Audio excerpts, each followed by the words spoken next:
Anda menyaksikan segmen Kompas Bisnis bersama saya Briaman Atenaya, saudara. Joao Angelo de Sousa Bota mundur dari jabatannya sebagai Direktur Utama Agrinas Pangan setelah 6 bulan menjabat.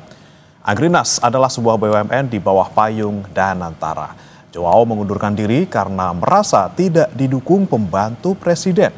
Ia bilang sudah 3 kali mengajukan pengunduran diri, namun Danantara belum juga menyetujui dengan berbagai alasan. Joao Bota diangkat pada 10 Februari 2025 berdasarkan surat keputusan Menteri BUMN.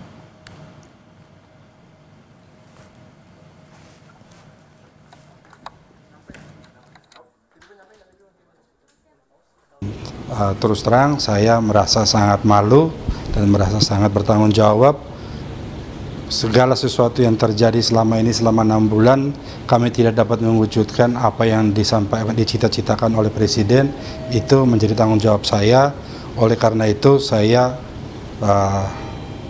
dengan segala hormat mohon maaf kepada Bapak Presiden bahwa saya gagal mewujudkan apa yang beliau ini karena kami tidak mendapat dukungan maksimal dari semua pihak, sehingga apa yang Bapak Presiden rencanakan, Bapak harapkan tidak dapat kami wujudkan, dan bentuk tanggung jawab kami menyampaikan pengunduran diri tadi yang sudah diterima oleh pihak Danantara. Alasan utama saya begitu bersemangat, ingin berkontribusi, ingin terlibat, membantu, membangun, mensejahterakan petani, membangun pertanian kita, tetapi kami tidak didukung oleh pembantu-pembantu presiden dengan membuat birokrasi yang sangat bertele-tele dan hampir tidak mungkin kita wujudkan.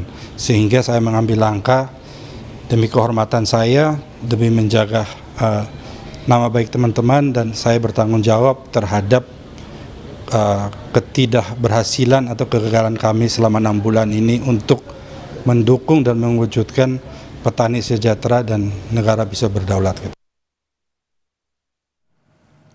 Dirut Agrinas yang mundur juga bilang Danantara tidak memiliki sense of crisis bahwa kondisi pangan Indonesia sedang tidak baik-baik saja. Selama berproses, kami melihat bahwa pihak Danantara, ini sekali lagi saya ulangi lagi, tidak memahami atau tidak memiliki sense of crisis atau ultima ratio bahwa keadaan pangan kita tidak baik-baik saja dan tidak normal-normal saja, sehingga kita perlu melakukan langkah-langkah terobosan dan langkah-langkah yang cepat untuk bisa mewujudkan dan menjamin ketersediaan pangan bagi bangsa dan negara demi kelangsungan hidup bangsa untuk ke depan. Kami menemukan hambatan-hambatan yang membuat kami menjadi tidak berdaya. Ini sebetulnya bentuk daripada pengungkapan di mana ketidakperpihakan Danantara, khususnya ketua pemerintah, dalam membantu dan mewujudkan apa yang dicanangkan dan dibebankan kepada kami. Kepala Badan Pengelola Investasi Danantara, Rosan Ruslani, merespons pengunduran diri Direktur Utama Agrinas.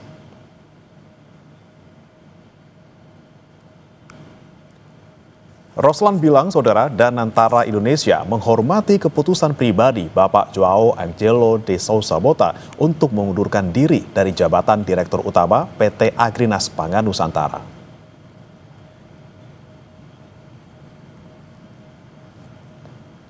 Kata Rosan, saudara, surat pengunduran diri Joao Bota akan diproses oleh Danantara sesuai dengan ketentuan yang berlaku.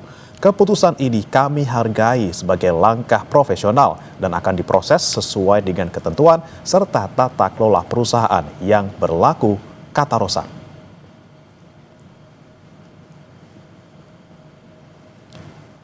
Berikutnya, saudara, Rosan juga bilang layanan kepada mitra dan juga pemangku kepentingan akan dilaksanakan seperti biasa. Proses transisi kepemimpinan akan dilakukan secara tertib, terukur, dan terencana untuk memastikan kelancaran program strategis serta kesinambungan arah dan tujuan perusahaan.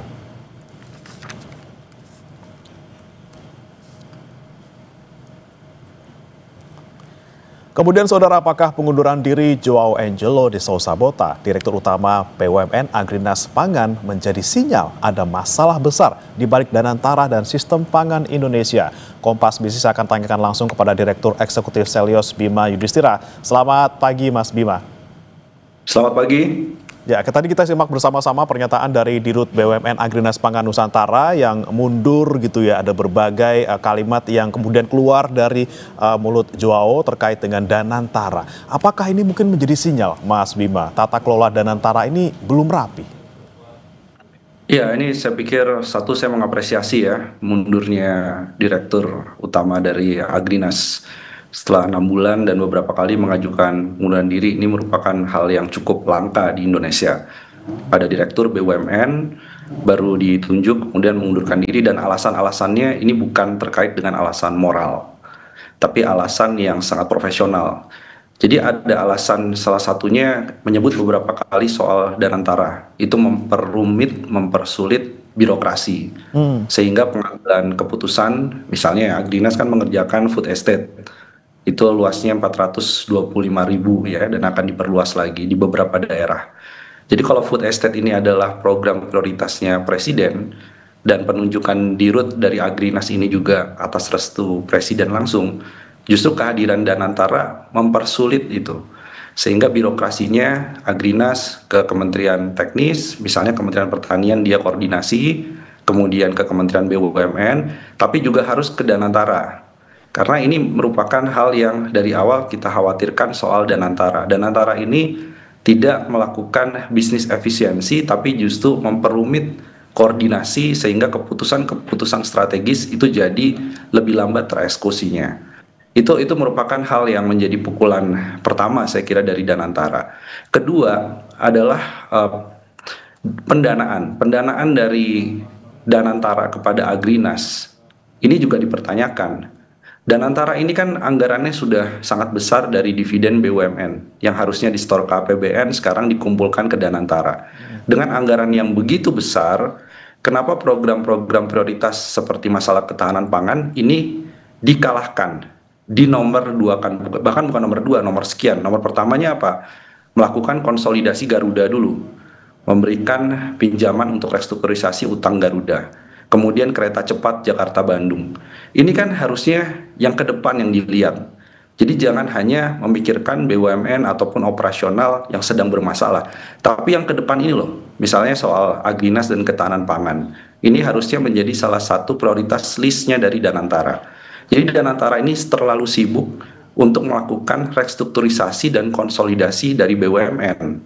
Tapi tidak melihat ke depan. Padahal diharapkan Danantara ini berbeda dari Kementerian BUMN, dia lebih looking forward, lebih melihat ke depan potensi ekonomi apa. Dan Pak Prabowo paling tidak punya dua lah.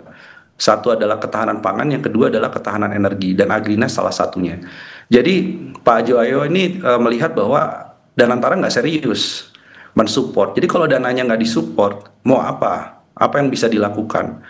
Yang mending mundurkan begitu ya. Kemudian juga Kementerian Keuangan saya kira juga punya andil. Karena ada pembahasan soal PMN 8 triliun ke Agrinas yang sekarang pembahasannya masih di DPR. Jadi dari Kementerian Keuangan dan Danantara ini dua pihak yang saya kira paling bertanggung jawab. Sehingga Dirut Agrinasnya mundur. Oke. Dan ini apakah juga kemudian mendukung pernyataan dari Pak Joao bahwa Danantara dibilang tidak punya sense of crisis nih saat kondisi pangan kita lagi tidak baik-baik saja. Apakah ada bukti lainnya nih Mas yang mendukung kira-kira pernyataan Pak Dirut Agrinas ini? Iya, jadi Danantara ini sepertinya sedang salah fokus atau kehilangan fokus. Mana yang harusnya didorong prioritas, mana yang kemudian bisa di prioritas akhir. Jadi salah satu contohnya tadi menyelamatkan Garuda, kemudian Krakatau Steel, ada lagi masuk ke kereta cepat Jakarta-Bandung, itu rencananya. Jadi kalau dilihat dari beberapa list prioritas, sebenarnya yang harusnya masuk list prioritas pertama itu adalah masalah ketahanan pangan. Itulah akan mencerminkan Danantara punya sense of crisis bahwa sektor pangan ini penting, dan Prabowo kan berkali-kali bahwa ini ada surplus produksi beras dan lain-lain. infrastruktur berasnya juga harus didukung, pergudangan, bulog, dan lain-lain. Artinya ekosistem masalah pangan ini harusnya menjadi fokus utama Danantara. Kalau Danantara fokusnya berbelok arah, dan ini dengan alasan uji kelayakan dan lain-lain, ini saya kira juga akan bertentangan dengan visi besar dari Presiden Prabowo, dan ini harusnya menjadi catatan. Kenapa? Saya bilang begini karena Dirut Agrinas ini bukan orang sembarangan. Ini adalah orang yang sangat dekat dengan Pak Prabowo dan punya track record panjang di sektor pertanian pangan. Bahkan sebelum Pak Prabowo menjadi presiden sekarang. Jadi kalau orang ring satunya Pak Prabowo itu sudah komplain secara langsung terbuka bahkan soal Danantara, saya kira ini masalah yang cukup serius bahwa program utama ketahanan pangan tidak mendapatkan support dari Danantara. Nah, ini dia nih Mas Bima yang dibilang sama Pak Joao juga, dia berkali-kali ini sangat belak-belakan ngomong gitu ya, tidak mendapatkan dukungan dari pembantu presiden. Nah, ini apa artinya memang kalau soal ketahanan pangan ini tuh cuma cita-cita Pak Presiden aja, tapi bukan cita-cita dari eksekutif di bawah presiden? Ya, itu betul sekali, betul. Itu kalau dilihat ya, antara glorifikasi dan juga narasi besar dari Pak Presiden Prabowo soal ketahanan pangan, itu dengan spesifikasi teknis di lapangan, kita bisa lihatlah apa yang terjadi dengan berbagai proyek food estate. Itu food estate banyak yang bisa dikatakan tidak berhasil, memikirkan anggaran atau menggunakan anggaran dalam jumlah yang cukup besar, petani juga tidak terlalu banyak dilibatkan. Jadi artinya antara ide cita-cita ketahanan pangan itu dengan yang ada di realita di lapangan dalam eksekusi program itu bagi bumi dan langit.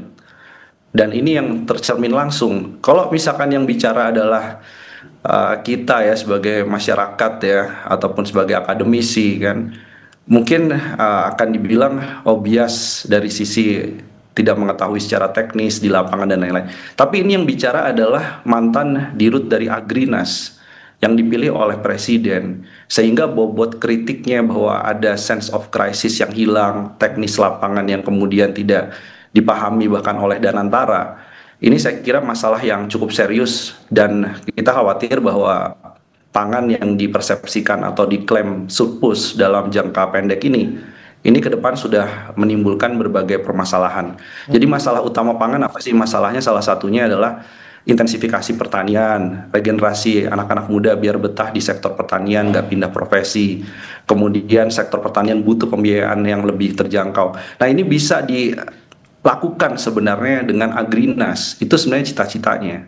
Tapi kalau di lapangan tidak mendapatkan support, program tidak dieksekusi dengan baik, nanti akan mencoreng nama Pak Prabowo sendiri sebagai orang yang punya misi besar dalam kampanyenya, dalam berbagai pidatonya soal ketahanan pangan itu nomor satu. Oke, Mas Bima, ini kita bicara soal anggaran. Ini kan Pak Joao juga sempat bilang, sempat ada tuh tawaran memang 8 triliun untuk Agrinas gitu ya. Dan kemudian sebelumnya kan anggaran 8 triliun ini katanya memang dari Kemenkeu untuk 3 Agrinas yang ada. Tapi kemudian karena memang Agrinas ini di bawah Danantara, kemudian dananya ya dari Danantara seperti itu. Tapi kemudian sepertinya dipersulit gitu ya. Mereka harus ngirim laporan studi kelayakan sampai 4 kali. Bahkan belum cair-cair sampai sekarang. Ini berarti ada apa nih Mas? Emang dipersulit oleh Danantara atau memang dari misalnya Agrinasnya sendiri belum menyiapkan rencana yang matang seperti itu? Saya melihat bukan Agrinas tidak memiliki rencana yang matang, rencananya itu jelas. Bahwa kalau kita lihat ya dari awal, apa sih sebenarnya Agrinas dibentuk, kemudian tugasnya apa. Bahkan sebelum berdiri Agrinas, itu kan sudah diserahkan 425.000 lahan produktif yang diklaim lahan produktif food estate itu. Jadi artinya Agrinas tidak dengan modal yang kosong sama sekali. Soal lahannya, permasalahannya adalah soal pengoperasian lahannya, soal masalah produksi dari lahan itu butuh uang, butuh dana. Nah, disinilah transisi dari Kementerian Keuangan karena asetnya sudah dipisahkan di BUMN ini di bawah Danantara. Ini menimbulkan banyak kebingungan. Tapi kebingungan itu satu hal, Mas. Ada masalah teknis, Danantara haruslah melakukan evaluasi soal tim feasibility studies atau uji kelayakannya. Kriterianya apa? Jadi bahkan kita dari publik saya nggak tahu kriteria dari Danantara itu milik proyek itu apa. 18 proyek yang disodorkan Kementerian SDM itu kriterianya apa? Coba ini publik lihat websitenya Danantara. Nggak ada itu keterangan soal kriteria proyek yang akan dipilih oleh Danantara. Itu satu kesalahan masalah teknis. Tapi satu hal lagi, saya kira ini ada masalah yang terkait dengan ekonomi politik. Oke. Bahwa proyek-proyek yang dipilih itu memang proyek yang tidak menjadi prioritas secara politis. Nah, jadi secara politisnya siapa? Pak Presiden pengennya ketahanan pangan. Dan antaranya lari ke proyek-proyek yang nggak ada kaitannya dengan ketahanan pangan. Nah, ini saya kira menjadi catatan. Oke, ini prioritas dari Danantara yang menjadi catatan oleh Selyos gitu ya. Tapi kemudian ada juga pernyataan dari Dirut Agrinas yang bilang ada barbarisme di sistem pangan Indonesia, kemudian ada eksploitasi di sana. Nah, kira-kira siapa yang disebut melakukan eksploitasi, Mas Bima? Tapi jangan dijawab dulu, kita akan bahas usai jeda berikut, tetap di Kompas Bisnis.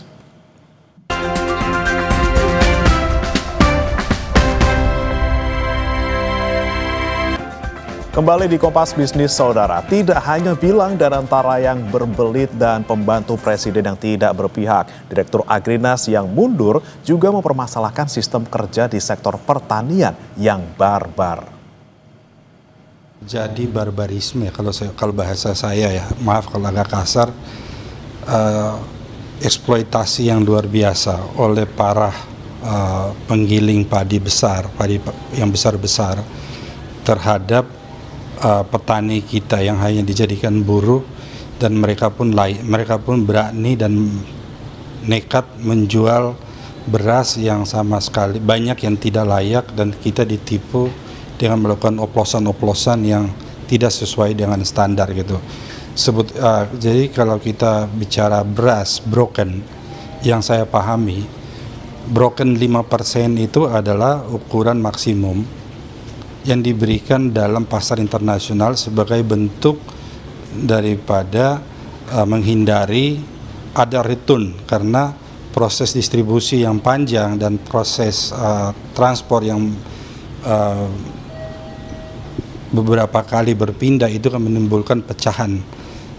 Itu yang dikategori sebagai broken. Itu menurut penafsiran saya, bukan broken yang dicampurkan sampai 20% atau lebih. Itu adalah sudah kategorinya, maaf, itu bukan lagi food, tapi itu adalah feed gitu, atau pakan, bukan pangan. Ya, Saudara, masih bergabung bersama kami di Direktur Eksekutif Selyos, Bima Yudhistira. Mas Bima, kita tadi simak bersama-sama pernyataan Pak Yoao bahwa bilang ada barbarisme nih di sistem pangan Indonesia. Eksploitasi besar-besaran oleh penggiling padi ke petani gitu ya. Nah, ini kira-kira yang dimaksud siapa nih yang melakukan eksploitasi? Apakah memang kemarin perusahaan yang sudah kemudian ditetapkan sebagai perusahaan yang terlibat beras oplosan gitu, Mas? Ya, salah satunya ya, dan kita lagi menanti nih kejelasan beras oplosan ini gimana gitu kan. Karena kalau beras oplosan kemudian tetap berjalan bisnis as usual, yang dirugikan kan konsumen. Tapi juga pernyataan Pak Joyo cukup menarik karena penggilingan padi skala besar, dia menyalahkan itu. Tapi di sisi lain juga ada masalah infrastruktur. Nah, ini adalah hal yang sejak awal sebenarnya puluhan tahun yang lalu harusnya segera diselesaikan, karena itu menjadi akar permasalahan. Mulai dari beras ya yang kemudian banyak pecahannya itu karena sistem logistik, sistem transportasinya kita mahal, bermasalah. Jadi nilai tukar petani kalaupun naiknya juga nggak signifikan. Artinya nilai tambah yang dirasakan oleh petani itu tidak signifikan. Lebih baik mereka jual sawahnya, pindah profesi jadi ojek online atau pedagang informal daripada jadi petani, apalagi menjadi buruh tani misalnya. Itu situasi yang real memang. Nah, tapi dari mana, pertanyaan besarnya kan gini, itu masalah pertanian yang sifatnya fundamental. Dari mana? Maka jawabannya hanya dari political will dari Pak Presiden dan juga pembantu-pembantu Presiden untuk menyelesaikan masalah ini. Berarti Agrinas ini kan harusnya koordinasi intens Menteri Pertanian, kemudian Menko Pangan, tapi juga di Kementerian Teknis Bidang Infrastruktur. Jadi ini yang menjadi skala prioritas. Sebenarnya dari awal Pak Prabowo menunjukkan ya nggak serius misalkan soal IKN karena ada prioritas lain. Kemudian juga ada wacana kereta cepat Jakarta mau jadi Surabaya, tapi sampai sekarang belum ada kejelasan karena anggarannya dipakai untuk prioritas yang lain. Itu sebenarnya sudah jadi gestur untuk bilang bahwa pertanian ini tolong diurus dulu. Nah, tapi ternyata sekali lagi political will itu belum cukup karena Pak Presiden sepertinya belum mampu untuk menertibkan mereka yang menjadi hambatan. Apakah dia adalah pelaku kementerian lembaga yang menghambat menghalangi Danantara, misalnya siapa di Danantara. Satu lagi adalah dari sisi pelaku usaha yang menikmati sebenarnya konsesi-konsesi di era pemerintahan Pak Prabowo, era pemerintahan Pak Jokowi, yang seharusnya konsesi itu dipakai untuk meningkatkan kesejahteraan petani, tapi enggak. Manfaat dari konsesi lahan besar, HGU, kemudian juga mengerjakan food estate, itu dinikmati segelintir kelompok. Nah, saya kira ini jadi momentum, evaluasi, dan juga refleksi bagi Pak Presiden untuk bisa menata ulang deh semua yang ingin membantu di sektor pertanian ini ditertibkan yang berlawanan dengan visi Presiden. Mau dia konglomerat, mau dia kemudian menteri pejabat teknis partai politik. Ini saya kira sudah menjadi sinyal bukan lagi kuning nih, tapi juga undurnya Jayo ini menjadi sinyal merah bahwa masalah pertanian, masalahnya tahu, solusinya tidak dijalankan. Oke, oke. Mas Bima, ini yang menggelitik pertanyaan dari netizen juga nih. Kemudian ketika misalnya sudah ada nih di Rut Agrinas yang mundur, ini kan pertanyaan kemudian bakal ada nggak sih Agrinas yang lain? Misalnya nih ada BUMN yang kemudian dieksploitasi oleh kepentingan Danantara dalam tanda kutip gitu ya. Misalnya kan kalau misalnya kita lihat Bank Himbara ini yang kemudian diminta untuk ngasih kredit ke Koperasi Desa Merah Putih. Anda melihatnya ke depannya seperti apa, Mas Bima? Oh, bukan cuma Bank Himbara, tapi kita juga mendengar suara-suara dari teman-teman pekerja di sektor-sektor strategis, khususnya sektor energi ya. Saya tidak bilang secara rinci gitu ya untuk melindungi mereka, karena mereka juga pastinya kalau terbuka mengkritik Danantara akan ada konsekuensi-konsekuensi terkait dengan masalah ketenaga kerjaannya. Jadi suara-suara ini itu sudah cukup banyak. Oleh karena itu kita akhirnya punya inisiatif, Mas, untuk membuat yang namanya platform danantaramonitor.org. Itu bisa diakses oleh publik. Di situ memuat rincian proyek-proyek apa, kemudian informasi-informasi apa yang dibutuhkan publik, termasuk pekerja dan manajer dari BUMN, untuk tahu Danantara ini ke depan mau apa yang sedang dikerjakan oleh Danantara. Nah, ini satu masalah transparansi dulu. Yang kedua adalah bagaimana konsolidasi yang ada di BUMN itu seharusnya baik direksi, pekerja, baik pekerja kontrak, pekerja tetap di dalam BUMN, sampai kemudian vendor-vendor yang terkait atau pihak terkait, itu harusnya diajak rembuk. Ini loh cara melakukan konsolidasi. Ini selama ini Danantara melakukan konsolidasi, melakukan arahan, instruksi, itu sifatnya adalah top down, tidak partisipatif. Ini berkebalikan lah dengan kesetaraan, berkebalikan dengan misi besarnya untuk melakukan kesejahteraan dan juga meningkatkan nilai tambah khususnya bagi BUMN. Jadi ini catatan yang pentingnya adalah Danantara agar tidak ada agrinas-agrinas baru ke depan. Do it profesional, do it dengan transparan dan juga partisipatif. Kalau tidak, ini seperti puncak gunung es.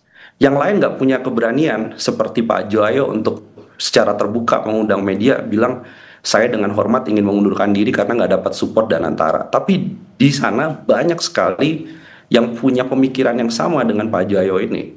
Saya pikir itu. Ini di level di rootnya yang sudah dipilih profesional saja sampai nyerah gitu ya Mas Bima ya untuk menghadapi bagaimana kemudian Danantara ini. Nah, kalau misalnya sampai di rootnya sudah menyerah, sudah oke angkat tangan saya mundur gitu. Terus bagaimana nasib swasembada pangan kita nih yang memang punya narasi surplus kemudian dibebankannya ataupun kita kasih bebannya tuh ke Agrinas gitu. Ini di rootnya udah mundur. Seperti apa nih Mas nasib ke depannya?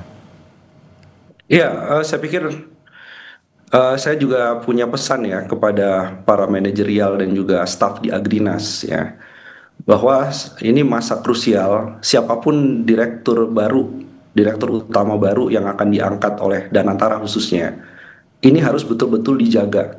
Dijaga tuh dalam artian dipastikan dia selaras dengan visi presiden, bukan kemudian dipilih Danantara untuk mengganjal visi dari presiden untuk ketahanan pangan. Itu yang pertama. Kedua, jaga integritasnya. Dan yang ketiga adalah masalah-masalah soal pangan, masalah pangan ini, Agrinas harusnya punya titik tekan kepada Menteri Pertanian dan juga Menko Pangan khususnya, Bulog juga, bahwa ayo sama-sama bersama untuk melakukan masalah pangan ini diselesaikan secara cepat, punya tenggat waktu yang jelas. Karena kita lihat ke depan isu pangan ini masih menjadi salah satu momok untuk mengendalikan inflasi, pertumbuhan ekonomi, kemudian nilai tukar petaninya bisa lebih baik ke depan dan bisa meningkatkan ekspor, syukur-syukur ya beras kita bisa diekspor seperti yang dilakukan oleh Thailand dan Kamboja. Oke. Itu sebenarnya harapan. Baik Mas, kita nantikan siapa nanti di rut baru dari PT Agrinas Pangan Nusantara, dan juga kita awasi lagi bersama-sama tata kelola Danantara bersama-sama. Jangan sampai ada Agrinas lainnya yang di rutnya harus mundur karena tidak didukung oleh Danantara. Terima kasih Mas Bima Yudhistira, Direktur Eksekutif Selyos, telah bergabung bersama kami di Kompas Bisnis. Selamat pagi.